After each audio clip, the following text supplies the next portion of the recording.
Affaire très importante maintenant, et incontestablement, il y a un gros malaise. Eh bien, souvenez-vous, c'était le 6 septembre à Konstantinivka, en Ukraine, dans la région de Donetsk, en territoire contrôlé par les Ukrainiens. C'est une ville importante de la région, 65 000 habitants, à une vingtaine de kilomètres du front. Il est 14 heures, plusieurs personnes déambulent dans la rue, parce que tout à coup, 16 morts, dont un enfant, tous des civils, 30 autres personnes sont également blessées. Immédiatement émerge un sentiment de colère pour Volodymyr Zelensky, le président ukrainien.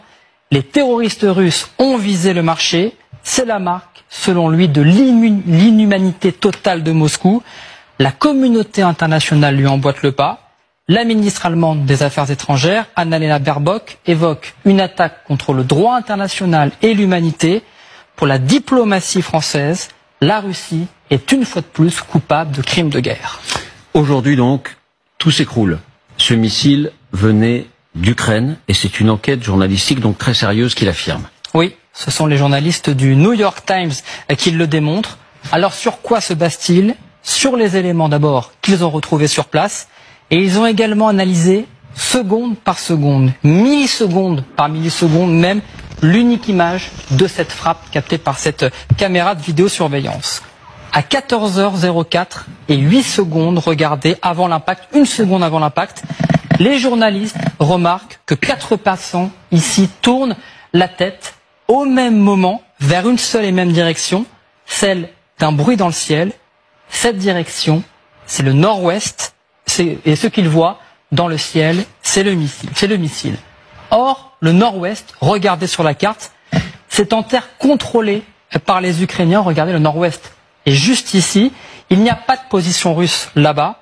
Les missiles russes sont tirés depuis l'Est. Ce missile aurait donc été tiré depuis le territoire ukrainien.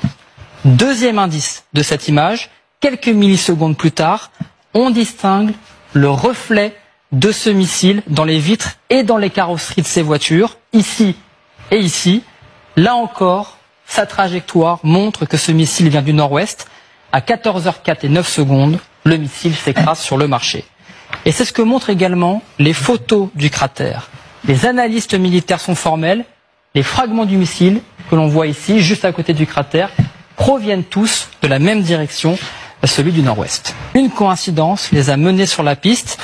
Le jour de la frappe, le 6 septembre, les journalistes du New York Times sont en reportage dans le petit village de Drugivka. Regardez, c'est au nord-ouest de Konstantinivka, à 16 km de la ville. L'un de ces journalistes est au téléphone avec un de ses collègues pour faire le point sur son reportage.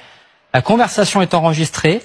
À 14h04, quelques secondes avant la frappe, on entend dans la conversation clairement un bruit sourd qui ressemble à un tir de missile. Écoutez. Also, if it helps, wasn't shown up, I think, until the.